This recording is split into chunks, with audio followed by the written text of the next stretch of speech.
The overview of the chapter 9 of the Bhagavad Gita. The beginning chapters of Bhagavad Gita describe confidential knowledge of the difference between the soul and the body. Chapters 7 and 8 are more confidential because they describe devotional service, which brings enlightenment in Krishna consciousness. And chapter 9 is called most confidential knowledge because it describes pure, unalloyed devotional service.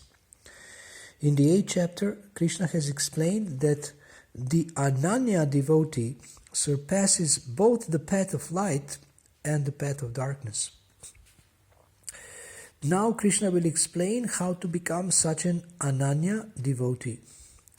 The first step is hearing about Krishna. So first 3 verses of this chapter describe qualification and disqualifications for hearing about Krishna. A non-envious person can obtain the most intimate knowledge of the absolute truth by hearing, and he can perceive Krishna directly through the process of devotional service. A faithless person, however, must return to the path of birth and death. So, in this section, there is description of the importance of faith. In the next section, verses 4 to 10, Krishna's inconceivable relationship with the material world. So Krishna pervades, creates, and annihilates the entire cosmos through his material energy. Although Krishna is the supreme controller, the material world nevertheless moves independently, and Krishna thus remains neutral and detached. Verses 11 to 19 describe non-worshippers and worshippers. Krishna compares the pure devotees to the impersonalists, demigod worshippers, and those who worship the universal form. He also describes how to meditate upon him as the Vishvarupa or Virat Rupa, the cosmic, universal form. In verses 20 to 28, there is comparison of demigod worshippers and devotees.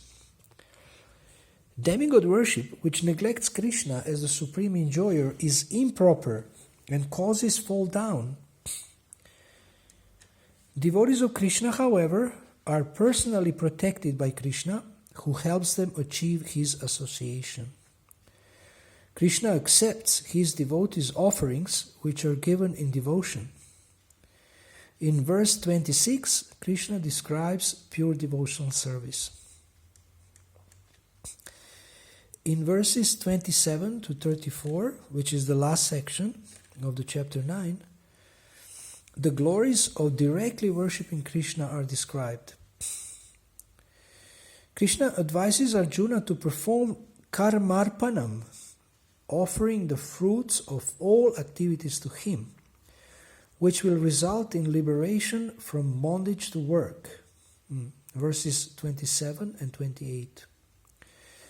Krishna explains his relationship with his devotees in contrast to his relationship with others, how he becomes a friend to his devotee and protects him despite accidental fall down. He gives shelter to anyone regardless of birth and assures everyone to attain the supreme destination in verses 29 to 33. And he concludes this chapter by giving the most confidential knowledge of how to engage in his devotional service.